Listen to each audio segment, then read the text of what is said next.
रिया भक्ति पवित्र कहानियाँ। तू चोरनी है, चोरनी। मैंने तुझे नेकलेस संभालने को दिया था और तू उसे हड़प कर गई और अब कहानी सुना रही है कि तूने मुझे वो नेकलेस वापस कर दिया था। मैं सच कह रही हूँ मालकिन, मैंने आपको वो नेकलेस वापस दे दिया था। आप चलकर एक बार अलमारी चेक तो कर लीजिए। हाँ, तेरे सामने अलमारी चेक कर लूं ताकि तुझे अच्छी तरह पता चल जाए कि मेरी अलमारी में और कौन कौन से गहने पड़े हैं और कहाँ पड़े हैं। फिर तू आराम से एक एक करके उन्हें चुरा ले, है ना? मालकिन, ये क्या कह रही हैं आप? लोग तो मेरी ईमानदारी की कस्में खाते हैं। सभी कहते हैं कि ज्योति जितनी ईमानदार कोई दूसरी हो ही नहीं सकती। मेरे माता पिता की ईमानदारी की भी सब तारीफ करते थे। मैं भला उनकी इज्जत पर बट्टा क्यों लगाऊंगी? उनकी इज्जत पर बट्टा नहीं लगाना तो निकाल मेरा हार। पर मालकिन, वो तो मैं आपको दे चुकी हूँ। जब तूने मुझे वो हार दिया तब क्या कोई आसपास था? किसी ने देखा वो हार तुझे देते हुए? कोई गवाह है इस बात का? ये सुनकर ज्योति कुछ देर सोचने लगी। फिर अचानक दीवार पर लगी श्री कृष्ण की तस्वीर की तरफ इशारा करके बोली, ये इनके सामने वापस दिया था मैंने वो हार। मैं सच बोल रही हूँ, यही मेरे गवाह हैं। अच्छा, तो ठीक है। इनसे कहे कि आकर गवाही दे और जब तक गवाही नहीं मिलती तब तक जेल में सड़। ज्योति को जेल भिजवा दिया गया। जेल की कोठरी में रोती ज्योति बेचैनी से चक्कर काटती सोचने लगी, अब मैं कृष्ण मुरारी को गवाही के लिए कैसे बुलाऊं? पूरे सूरजपुर में हमारा परिवार अपनी ईमानदारी के लिए जाना चाहता है और मेरी सेठानी ने मुझ पर झूठा आरोप लगाकर मुझे जेल भिजवा दिया। अगर मैंने अपने ऊपर लगा ये कलंक नहीं मिटाया तो हमारे परिवार की सारी इज्जत मिट्टी में मिल जाएगी। मेरे माता पिता कितने दुखी होंगे। पर अब मैं क्या करूं? कृष्ण मुरारी को गवाही के लिए कैसे बुलाऊं? ज्योति की ईमानदारी से सूरजपुर के सभी लोग प्रभावित थे और वो ये भी जानते थे कि वो सेठानी जिसके यहाँ ज्योति काम करती थी वो बहुत बड़ी धूर्त औरत है। पर ज्योति ने खुद मान लिया था कि सेठानी ने उसे नेकलेस संभालने के लिए दिया है और उसने वापस भी कर दिया है। अब बस ये साबित करना था कि नेकलेस वापस किया गया है या नहीं, जो बिना गवाही के हो नहीं सकता था। पहली बार जगदीश उससे मिलने आया। ज्योति ने उससे हाथ जोड़कर प्रार्थना की, जगदीश भाई साहब, आप मेरी मदद कर दो। आप श्री कृष्ण मुरारी जी के बड़े वाले मंदिर जाओ और उनसे कहो कि आकर मेरी गवाही दे दे। जब तक वो आकर मेरी गवाही नहीं देंगे तब तक मैं निर्दोष साबित नहीं हो पाऊंगी और मैं निर्दोष हूँ, ये तो आप अच्छी तरह जानते हैं। हाँ ज्योति बहन, मैं जानता हूं कि तुम निर्दोष हो और जैसा कि तुमने कहा, मैं कोशिश करूंगा कि श्री कृष्ण मुरारी को तुम्हारी गवाही देने के लिए आने के लिए मना लूं। ये कहकर जगदीश बाहर आ गया, पर बाहर आकर वो जोर जोर से हंसने लगा।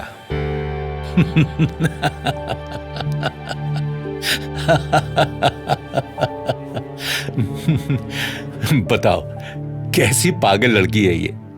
भला श्री कृष्ण मुरारी गवाही देने आएंगे?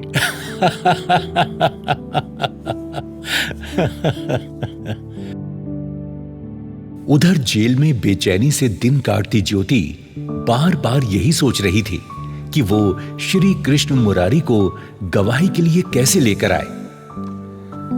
सूरजपुर में एक नई वकील साहिबा आई।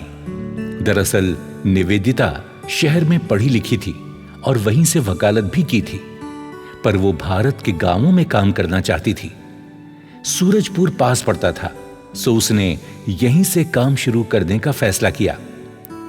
ज्योति के बारे में पता चलते ही उसने जेल जाकर ज्योति से मुलाकात की। मैं सच कहती हूँ निवेदिता दीदी, मैंने हार मालकिन को वापस कर दिया था। बस मेरे पास गवाही के लिए श्री कृष्ण मुरारी ही हैं। अगर मुझे यहाँ से निकलने का मौका मिले तो मैं उन्हें गवाही के लिए ला सकती हूँ। निवेदिता को लगा कि ज्योति सही कह रही है। उसने ज्योति की जमानत करवा दी। जमानत होते ही ज्योति जेल से बाहर निकली और सीधे श्री कृष्ण मुरारी के बड़े मंदिर की तरफ चलती। मंदिर पहुंचकर वो श्री कृष्ण जी के चरणों में गिर गई और बोली, हे श्री कृष्ण मुरारी, आप तो जानते हैं, आपके सामने ही तो मैंने हार सेठानी जी को वापस दिया था। आप चलकर मेरी गवाही दे दो, तभी मुझे निर्दोष माना जाएगा। एक दिन गुजरा, फिर 2 दिन और फिर 5 दिन। ज्योति वहीं मंदिर में रुक गई। जो प्रसाद में मिलता उसे खा लेती और बार बार श्री कृष्ण मुरारी से प्रार्थना करती। एक दिन सबके चले जाने के बाद भी ऐसे दंडवत लेटे वो प्रार्थना कर रही थी कि उसके कानों में आवाज आई, ज्योति, तो तुम चाहती हो कि मैं चलकर तुम्हारी गवाही दूं? ज्योति ने देखा कि सामने साक्षात श्री कृष्ण मुरारी खड़े हैं। उसकी आंखों से आंसुओं की धारा बह चली। उसने श्री कृष्ण के चरण पकड़ लिए। हाँ, जी जी, आप चलकर मेरी गवाही देंगे, तभी मुझे निर्दोष माना जाएगा। ठीक है पुत्री, मैं चलकर तुम्हारी गवाही दूंगा, पर मेरी एक बात तुम्हें माननी होगी। कौन सी बात श्री जी? तुम आगे आगे चलोगी और मैं पीछे पीछे। तुम मुड़कर पीछे नहीं देखोगी। जहां तुम मुड़कर पीछे देखोगी वहां मैं रुक जाऊंगा, वहीं स्थिर हो जाऊंगा। ठीक है, जैसा आप कहें।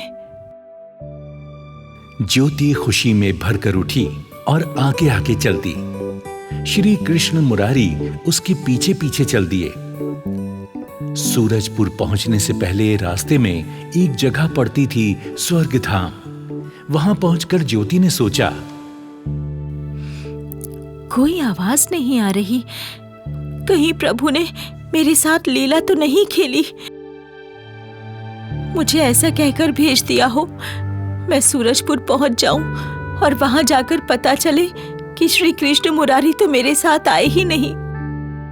ये सोचकर जैसे ही ज्योति ने पीछे मुड़कर देखा, श्री कृष्ण मुरारी वहीं रुके और मूर्ति बन गए। ज्योति घबरा गई। उसे अपनी भूल का एहसास हुआ तो वो रोने लगी और श्री कृष्ण मुरारी के चरण पकड़ लिए। हाँ, मुझे क्षमा कर दो श्री कृष्ण मुरारी, मैंने आपकी बात नहीं मानी। अगर आपने मुझे क्षमा नहीं किया और मेरे लिए गवाही नहीं दी तो मैं कभी स्वयं को निर्दोष साबित नहीं कर पाऊंगी, नहीं कर पाऊंगी। ज्योति रो रो कर प्रार्थना करती रही, पर श्री कृष्ण मुरारी तस से मस नहीं हुए। श्री कृष्ण मुरारी पर अविश्वास कर ज्योति ने बहुत बड़ी भूल कर दी थी। ज्योति को कुछ समझ में नहीं आ रहा था कि वो करे तो क्या करे। तभी उसे निवेदिता का ध्यान आया। वो भागते भागते निवेदिता के पास गई और उसे सारी बात बताई। निवेदिता बोली, ठीक है, तो फिर ऐसा करो, तुम मुझे वहां तक ले चलो जहां श्री कृष्ण मुरारी ठहर गए हैं। ज्योति ने निवेदिता का हाथ पकड़ा और उसे वहां तक ले आई जहां श्री कृष्ण मुरारी जी रुक गए थे। निवेदिता ने ज्योति से कहा, श्री कृष्ण मुरारी यहाँ तक आ गए हैं, मतलब उन्होंने गवाही तो दे ही दी है। अब मुझे तुम्हारी सेठानी से बात करनी होगी। निवेदिता ज्योति को लेकर सेठानी के पास गई और उससे सारी बात बताई। सेठानी ने निवेदिता की बात सुनी तो वो हंस पड़ी। श्री कृष्ण मुरारी ज्योति की गवाही देने आए हैं और रास्ते में रुक गए हैं। मालकिन, आप खुद चलकर देख लीजिए, मैं झूठ नहीं बोल रही हूँ। अरे मुझे क्या बेवकूफ समझा है तूने? चल चलकर देख ही लेती हूँ। तेरा झूठ खुलने पर वहीं तुझसे निपटूंगी। और फिर ज्योति, निवेदिता और सेठानी उस जगह स्वर्गधाम की ओर चलने लगी जहां श्री कृष्ण मुरारी ठहर गए थे। वहां पहुंचकर जैसे ही सेठानी ने श्री कृष्ण मुरारी की मूर्ति की ओर देखा तो वो डर के मारे थर-थर कांपने लगी। अरे ये क्या? हाँ, हाँ, कल तक तो यहाँ कोई मूर्ति नहीं थी और आज ये तो चमत्कार हो गया। प्रभु, मुझसे सच में बहुत बड़ा पाप हो गया। प्रभु, मैं पापी हूँ। प्रभु, मुझे क्षमा कर दो, मुझे क्षमा कर दो। प्रभु, मुझसे बहुत बड़ा पाप हो गया, मुझसे बहुत बड़ा पाप हो गया। प्रभु। ये कहकर सेठानी श्री कृष्ण मुरारी के चरणों में पड़ गई। निवेदिता ने सेठानी को उठाया और उससे कहा, अब तो बता दीजिए कि सच क्या है। क्या बताऊं? मेरे भाई को पैसों की जरूरत थी। मैं पहले भी सेठ जी से कहकर अपने भाई को पैसे दिलवा चुकी थी।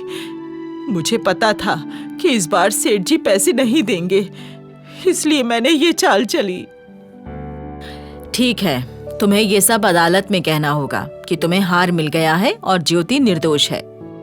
हाँ, मैं कह दूंगी, मैं ऐसा ही कहूंगी। हाँ। ज्योति निर्दोष साबित हो गई। सेठानी और सेठ ने जहां श्री कृष्ण मुरारी जी की मूर्ति थी वहां गवाही देने आए श्री कृष्ण मुरारी के सम्मान में श्री कृष्ण के नाम से एक भव्य मंदिर का निर्माण करवाया।